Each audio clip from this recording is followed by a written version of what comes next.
देख रहे हैं तुळजापूरनामा न्यूज। गेल्या 16 तारखेला भूमिलेख अभिलेख कार्यालयासमोर आंदोलन झालं। ठिय्या आंदोलन करण्यात आलं होतं। त्यावेळेस त्यांनी आम्हाला लिहून देण्यात आलं की 15 दिवसात सर्व पुरावे चेक करून आमच्या समक्ष पंचनामा करून कारवाई करतो, असं त्या कार्यालयाने आम्हाला लिहून दिलं होतं। आणि आम्ही माहिती अधिकार पण त्यांना टाकले, ब दोन्ही माहिती अधिकार टाकून झाले। त्या माहिती मग त्यांची मोठी तफावत दिसून आली व त्यांची व्हिडिओ पण आमच्यापाशी आहेत। ते आज मी तुम्हाला सर्व गोष्टी दाखवणार आहे। पहिला मुद्दा देऊन दाखवू की त्यांच्या मेन साहेबांना मोरे साहेब म्हणून जे आहेत तुळजापूरचे, त्यांनी मला लिहून दिले की सर्व माहिती मी घेतली आणि त्यात मुख्यालयामध्ये सर्व जेवढे कर्मचारी आहेत, मुख्यालय सहाय्यक असो सगळे मुख्यालय राहतात असं लिहून दिलं। आणि ज्या दिवशी आमचं आंदोलन झालं त्या दिवशी त्यांचं असं म्हणणं आलं की GR प्रमाणे GR शिथिल करण्यात आलेला आहे की शासनाचं 2017 पासून। मी माहिती मागवली 2020 ते 25 पर्यंत आणि 19 GR असा आहे की 19 GR मध्ये असं लिहिलेलं आहे की प्रत्येक वर्षीचे 100 रुपयाच्या बॉन्डवर भाडेपट्टा केला पाहिजे आणि त्याला गोष्टीला नगरपालिकेचा ठराव लागतो। प्रत्येक 11 महिन्याचा करार असं त्यांच्याकडे पाहिजे। लाईट बिल पाहिजे, स्वतः मालकांना तिथे येऊन त्याचा पुरावा दिला पाहिजे, असा शासनाचा GR आहे ना। तो GR मी पण तुम्हाला प्रत्येकाच्या व्हॉट्सअपवर मी टाकणार आहे आणि तो आहे। त्याप्रमाणे मला माहिती देण्यात यावी, मी अशी त्यांना मागणी केली तर त्यांनी मला माहिती दिली। पहिली मला माहिती दिली अशा पद्धतीने,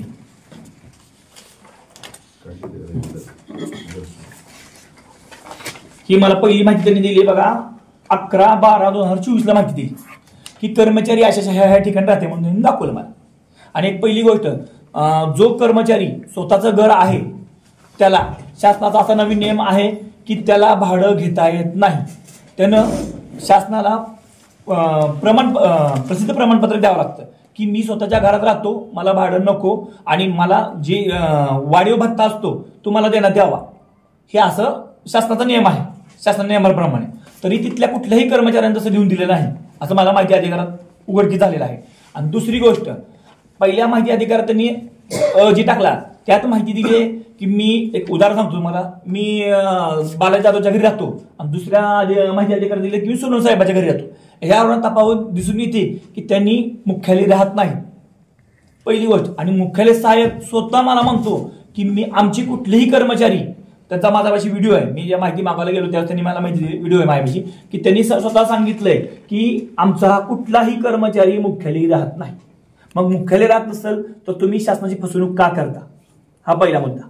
आणि त्यांनी मुख्यालय राहणं हा विषय जरी किरकोळ वाटत असेल पण त्या विषयानुसार त्यांनी दररोज यायला, आज लातूरला राहत असते, उस्मानाबाद राहत, पुण्याला कुठेही राहत असते XYZ ठिकाणी, पण तिथनं ऑफिसला यायला त्यांना 12 वाजतात। आज तुळजापूर तालुक्यातला कुठलाही व्यक्ती सांगा त्या ऑफिसवर त्यांचं काम होतंय, कुणी सांगू द्या, कुठल्याही सर्वसामान्याने, आम्ही म्हणतात तुमच्यासारखी माझ्यासारखी लोक नाही, सर्वसामान्यांचं कुठलाहीचंही काम होत नाही। का होत नाही, ही मुख्यालय राहत नाही आणि ह्यांना पैसे घेतल्याशिवाय काम करायची इच्छा नाही। आता तुम्ही सांगा, शासनानं शनिवार रविवार सुट्टी दिलेली आहे, बरोबर आहे, शनिवार रविवार सुट्टी दिलेली आहे, तरी शनिवार रविवारी ह्यांनी दार बंद करून खोटे टोस नकला हे तयार त्यांनी ऑफिसमध्ये करते। मग तुम्हाला व्हिडिओ दाखवतो की त्यांनी शनिवारी ऑफिसला सुट्टी आहे। पहिल्यांदा अधिकाऱ्यांना मी तुम्हाला रेकॉर्डिंग दाखवतो की अधिकाऱ्यांना मी फोन केला, साहेब शनिवारी सुट्टी आहे का, तर अधिकारी, त्यांचे मेन अधिकारी जे आहेत त्यांनी सांगितलं की हो ऑफिसला सुट्टी आहे। तरी ऑफिस त्या दिवशी तुम्हाला तारखेसाठी वेळासाठी सगळं दाखवतो की ऑफिसला कुलूप लावून मध्ये काम चालू आहे आणि मला बोलवलंय की माहिती अधिकारीची माहिती घ्यायला तुम्ही ऑफिसमध्ये। आणि ऑफिसमध्ये ठीक आहे, ऑफिसमध्ये कर्मचारी असले तर आम्ही मान्य पण करू कुलूप लावून चालू आहे, पण बाहेरची व्यक्तीचं ऑफिसमध्ये काय काम आहे? त्या व्हिडिओमध्ये सगळे रेकॉर्डिंग की बाहेरची व्यक्ती ऑफिसमध्ये येऊन बसलेत आणि त्यांची टोस आणि ह्यांनी डुप्लिकेट PR कार्ड सगळे बनवायच्या यांची गोष्टी चालू आहे। आणि माझ्यापाशी पुरावा पण कुणाकुणाचे काय काय बनवले ही पण मी तुम्हाला दाखवतो। आणि आमचाच व्यक्ती अमृतराव ह्यांना टोस पाहिजे होता, तुम्हाला सांगायची गोष्ट, टोस पाहिजे होता म्हणून त्यांना मी स्वतः पाठवलं। पण मी साहेबांना सांगितले बाबा अमृतराव आमच्या संघटनेचे शहराध्यक्ष, त्यांना तुम्ही टोस द्या। तर तिथल्या शिपाईने सांगून सुद्धा त्यांच्याकडे 400 रुपयाची मागणी केली आणि त्यांनी व्हिडिओ केलाय 400 रुपये देतात। अशी पण गोष्ट नाही की बाबा आमच्या दुसऱ्या कर्मचाऱ्याला माहिती, आमच्याच कर्मचाऱ्याला 400 रुपये मागणी केली आणि कुणी केली म्हणून सांगितलं, माने साहेबांचं नाव सांगितलं, माने साहेबांना आम्हाला वर द्यावं लागतं। आता तर आमच्या भीतीनं त्यांनी काय केलं, समोर झेरॉक्सचं दुकान आहे त्या दुकानात त्यांनी बसून तिथे पैसे मागायचं काम चालू केलं। आता मी तुम्हाला पहिला व्हिडिओ दाखवतो, पहिले रेकॉर्डिंग दाखवतो, तुम्हाला साहेब दाखवतो। हॅलो, अजय पाटील बोलतोय, बोला की सर ऑफिस चालू आहे, तुझं ऑफिस चालू आहे, आज सुट्टी नाही, सॉरी शनिवारी त्यांना मी फोन केला, त्यांची रेकॉर्डिंग आहे आणि शनिवारी तुम्हाला तारीख दाखवतो ती व्हिडिओ.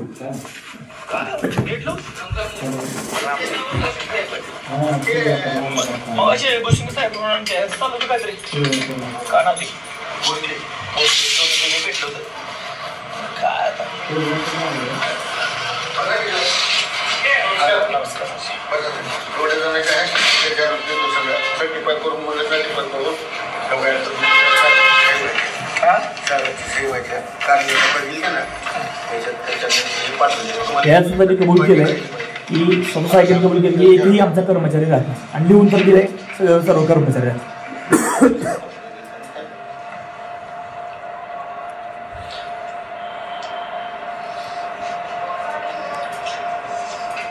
पण माने साहेब, मला आता तुम्ही कधीपर्यंत द्यायला 2020 पर्यंत आता पण द्यायला 2020 दाखल केली ना काल काल दाखल केली ते नाही हो. ऐका की मी तुम्हाला 2020 पासून काही करतो आता समजा मी 2020 पासून 22 पासून तुम्ही त्यांच्याकडे बॉडी बिल घेतले तर ते माहिती मला मी उलट त्यांना सांगितलं चुकीची माहिती देऊन तुम्ही अडकू नका, त्यांना वारंवार सांगतो या व्हिडिओमध्ये, तरी त्यांनी मला माहिती चुकी दिली.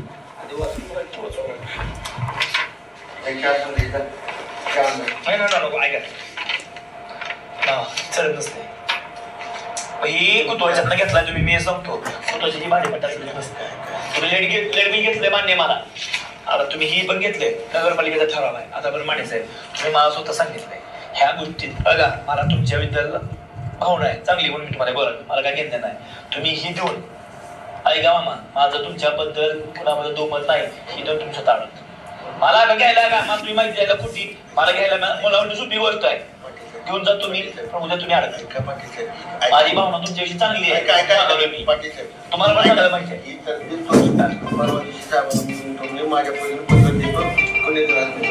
ऐकलं, मी स्वतः पत्र देतो म्हणतोय माणूस, कुणी कर्मचारी राहत नाही, स्वतः सहाय्यक म्हणतोय. भावना काय तुमची चांगली आहे तुम्ही देऊन हे झाला मोठा व्हिडिओ आहे. आता एवढं पत्रकार वेळ नाटला, तुम्हाला दुसरा एक व्हिडिओ दाखवतो.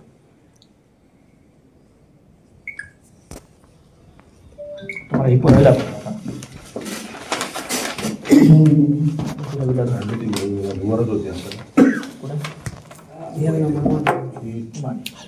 स्वतः माने साहेब त्यांनी मला माहिती दिली पहिली आणि आताची ही माहिती, दोन माहिती दिली. माने साहेब अमृतराव साहेबांच्या घरी राहते म्हणून दाखवले त्यांनी काय, आणि स्वतः माणूस कबूल करतो की मी त्यांच्या घरी राहतो. आणि हा एक झाला, तुम्हाला आता दाखवतो.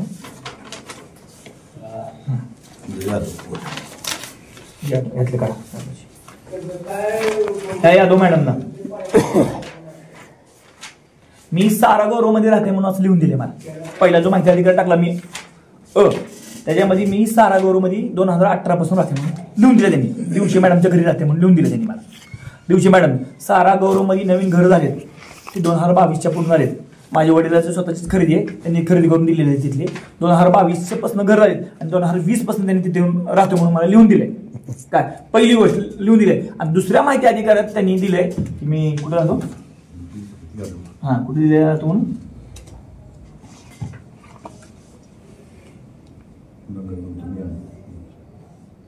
मी सावंगीत राहते म्हणून लिहून दिले. दुसऱ्याच माहिती अधिकार ज्यावेळी शपथपत्र असतं त्या शपथपत्रात लिहून दिलंय की मी सावंगीच्या घरी आहे. मग महिन्यात त्यांचं घर बदली झालं. शपथपत्रात लिहून दिले की 2020 चित्र आहे. मग हे खोटे पुरावे नातलं शासनाचं काय. आणि हे सांगा तुम्ही पत्रकार बांधून सांगा की ही शपथपत्र शासनाला चालतंय, शासनाच्या जी आर प्रमाणे शपथपत्र चालतंय.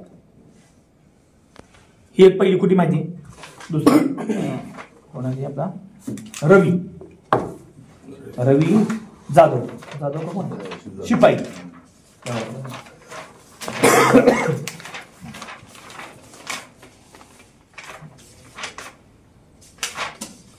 हडकूमध्ये राहतो म्हणून दाखवले त्यांची. हडकूमध्ये हा कोगरे कॅन्टीनच्या मागे राहतो. इथं काय दिलंय, इथं काय नाव दिलंय, शपथपत्र दिले मी काळेच्या घरी भाड्यानं राहतो म्हणून शपथपत्रात. इथं माहिती काय दिलंय, गुंडच्या घरी राहतो म्हणून. इथं त्यांचा तफावत किती आहे, रवीच आहे ते. हा रवी. आणि त्या माणसाच्या अमृतराव आम्ही व्हिडिओ काढला म्हणून त्या व्यक्तीनं आम्ही ऑफिसमध्ये गेल्यानंतर आमची व्हिडिओ का काढता तुम्ही चुकी नसता आम्ही तुमची 10 व्हिडिओ काढू द्या, त्याला दुमत नाही. व्हिडिओ काढल्यानंतर त्यांनी शिवी गेल्यानंतर आमच्या संघटनेतर्फे आम्ही पोलीस स्टेशनला अर्ज पण दिलेला आहे की ह्या माणसानं आम्हाला ऑफिसमध्ये गेल्यानंतर शिवीगाळ केली. ऐका माझं गाणं आम्ही त्या दिवशी पण ज्याचं आंदोलन झालं त्या हा शिपाई जास्त करत होता, कारण डुप्लिकेट डोस हा शिपाई जास्त करून देतो.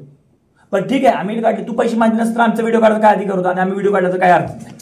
पण शिपाईचं काम असतं ते साहेबांची काम असतं. शिपाई 90% कामं शिपाई करतो आणि मुख्यालय तर हा राहत नाही. त्याचं गाव चिंचोली का काय याचं गाव आहे. दररोज हा स्वतःच्या गाडीवर त्यांना जातो. यापाशी पूर्ण त्यांना इथनं निघाल्यापासून घरापर्यंत रेकॉर्डिंग आहे त्याची. आता तेवढी रेकॉर्डिंग प्रत्येकाला दाखवत बसत त्यांनी स्वतःच्या गाडीवर जाते आणि एक सुद्धा कर्मचारी तिथे राहत नाही. दुसरी एक दिवशी मॅडम म्हणून आहे.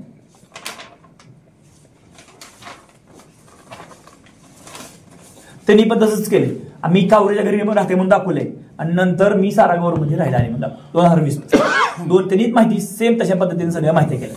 आणि त्यांचे साहेब म्हणजे कुठले घोडके साहेब असू मेन त्यांची धाराशिवचे, त्याच्यानंतरचे काय नाव त्यांचं मोरे साहेब असू किंवा मुमीन साहेब, हे सर्व त्यांना पाठीशी घालतात आणि प्रत्येक गोष्टीत त्यांची प्रत्येकाची टक्केवारी ठरलेली. माझा असा आरोप आहे की टक्केवारी ठरलेली. तुम्ही ऑफिस बंद असताना जर तुम्ही ऑफिसमध्ये जर अशा गोष्टी करत असताल, हे दाखवा हीच केलेलं. ही कधीच आहे 1970चं. काय ही अंबाबाईचं देऊळ आहे, हे देऊळ आहे अंबाबाईचं काठीचं, हे देऊळ आहे. ह्याची पूर्ण ही मालकी हक्कात त्यांनी बदल केली फक्त पैसे घेऊन. आणि कुणाच्या अकाउंटवर किती पैसे टाकले, सार्वजनिक मंदिर असताना त्या मंदिराला त्यांनी मालकी हक्कात करून दिले पैसे देऊन. ही पुरावा आहे पूर्ण. काय जर पीआर कार्ड जर बदली करता येत असेल तर तुमच्या ऑफिसमध्ये काय ठेवा. त्याचा रेट आज मी सांगतो आमच्या एका माणसाला वाटतो 2 लाख रुपये त्यांनी पीआर कार्ड बदली करायचा रेट चालू आहे त्यांचा. 2 लाख रुपये पीआर कार्ड बदलता येत म्हटलं माणसाचे. आता तुम्ही सांगा एकामेका जमिनी आपल्या नावावर आहेत का, ही मोठी शंका आहे. आणि अधिकारी जर एवढ्या मोठ्या प्रमाणात भ्रष्टाचार करत असतील तर वरपासून ते खालीपर्यंत सगळे अधिकारी मॅनेजर. आम्ही शासनाला वारंवार मागणी केली, आंदोलन केले, तरी कुठली कारवाई होत नाही. याचा अर्थ काय, आणि स्वतः अधिकारी काय लिहून देतो की सर्व कर्मचारी मुख्यालय राहतील. काय राहतात एवढे पुरावे त्यांना दिले तरी कुठलीही कारवाई का नाही. आज नाही म्हणत आम्ही रिकव्हरीचा हिशोब काढला तर 25 लाख रुपयाच्या जवळपास 2020 ते आतापर्यंत रिकव्हरी निघते त्यांची. किती 25 लाख रुपये. पैसे काय फुकट कुणाच्या घरी जाणार, आपल्या टॅक्समध्ये गेलेले पैसे ती 25 लाख रुपये एका ऑफिसची रिकव्हरी निघते, एका ऑफिसची. तर विचार करा आपले ऑफिस किती आहे. प्रत्येकाला मुख्यालय आणि शासन यांना पगार देतोय, यांना 10-10 हजार रुपये एकाना. 12% यांना हे 12%, 1-2 नाही 8% ते 12% यांना भाडं मिळतं पगारच्या. आज यांना पगारी लाख रुपये पगार येईल. एका पगारीच्या 8% ते 10% जर म्हटलं तर 8 ते 10 हजार रुपये एकाला झालं. तुम्ही मला सांगा 10 हजार रुपये दर महिन्याला तुम्ही शासनाची फसवणूक करता आणि आता कुठं तुम्ही आपण ती सुद्धा करून आम्ही दुर्लक्ष केलं असतं. एखाद्या व्यक्तीचं काम होतंय का, पैसे घेतले तरी तुम्ही सांगा तुमचं तर काम झालंय का. आम्ही त्या दिवशी आमचं आंदोलन होतं, स्वतः मामा तिथे आलता संजय मामा, त्याचं सुद्धा काम होतं. कुणाचे सुद्धा काम ऑफिस करत नाही. आता तुमचं जर काही पत्रकार लोकांचे काम करत तर आमच्यासारखे सर्वसामान्य किंवा प्रत्येक कुणाचीच काम होत नाही त्या ऑफिस. का होत नाही की मुख्यालय राहत नाही आणि यांचा मोठ्या प्रमाणात भ्रष्टाचार चालू आहे. आणि आता बाकीची जी व्हिडिओ आहेत ती मोठी मोठी आहेत, त्याची कटिंग करून ज्या दिवशी आंदोलन आहे अमृताचा 27 मिनिटाचा व्हिडिओ आहे. त्यांनी ज्या पैसे मागितले सगळं बोललेलं ते कटिंग करून मला दाखवायला लागलं. ती प्रूफ पण दाखवलाय. 27 मिनिटाचा व्हिडिओ दाखवला. त्या माणसानं 4 रुपये आमच्या माणसाला मागितले, तर बाकीचे किती माणसाला पैसे मागत असतील. आता ती मध्ये यादव मॅडम आहे, त्या व्हिडिओ मला दाखवायचा आहे. 5,000 रुपये घेताना व्हिडिओ आहे त्या मॅडम. त्यांच्या आता एक काही 1.5 ते 2 वर्षाचं रिटायरमेंट आहे, वयस्कर आहे. सांगा ते व्हिडिओ दाखवून त्या गोरगरीब मॅडमची मला नोकरी घालायची का. त्यांना वारंवार जाऊन सांगितलं मॅडम तुमची व्हिडिओ आहे तुम्ही पैसे घेऊ नका.